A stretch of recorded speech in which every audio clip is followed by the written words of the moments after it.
My question is, what's e-learning for you, Reuben?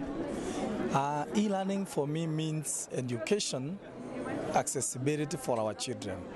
We are developing digital content and online tutoring courses for our teachers and our learners. There is always this, again, this misconception that, the online e-learning would replace a face-to-face interaction. It's not. It's not replacing it, but it's another area to build capacities. For those you need to go to the university and study, and you need to face-to-face workshop, why not? If you have the time. But e-learning would provide an opportunity for those people, who could also, who could not have the time to really go to work, and also it provides flexibility. Capacity Building International focuses on training executives, decision makers, experts, in one word, all those we call multipliers from all over the world in all kind of areas and subjects. How was your personal experience with e-learning, with the online courses from Invent? Can you tell us something about that? Okay.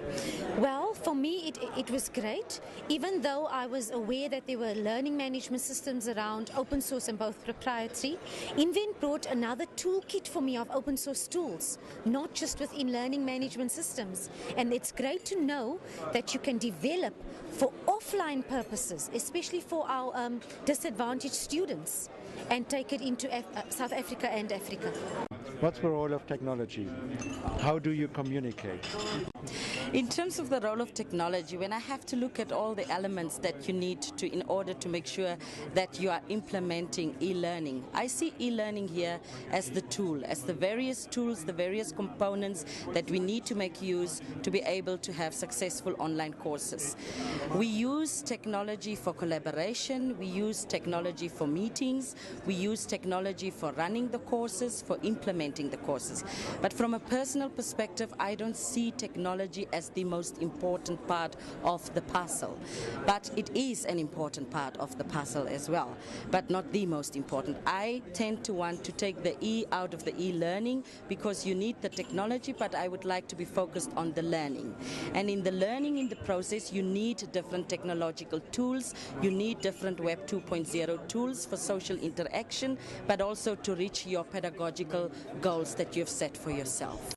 Now it's e-learning, today it's m-learning, tomorrow it's another kind of learning. So they're buzzwords, but they're exciting buzzwords. And I think you need to just stay focused on what your end goal is about. I would like to see CEOs or senior management of institutions having content on their mobile phones, that wherever they travel and in those busy moments, if they have 5 to 10 minutes to go through their phones, they could actually engage with content. Access the Invent Global Campus.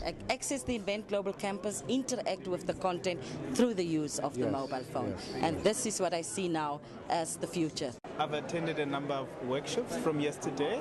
I attended one on mobile learning. This was a session that was promoting the use of mobiles for learning, and there's a number of projects that are already happening in Africa. What is maybe your biggest wish for Zambia in terms of e-learning? I hope Zambia can get to the level that other countries like Namibia and Kenya have, where they've set up e-learning centers, where we can have a center like that here in Zambia, and from there we can develop content that is very Zambian, that will apply to the Zambian situation. I also established my own e-learning center at the University of the Western Cape. And what has that led to? I further sent our staff members for training to Invent, and they too get involved in the self-development courses, and they bring those skills back to the university. GC 21, there's so much information there that one cannot get anywhere else. E-learning for me is very wonderful.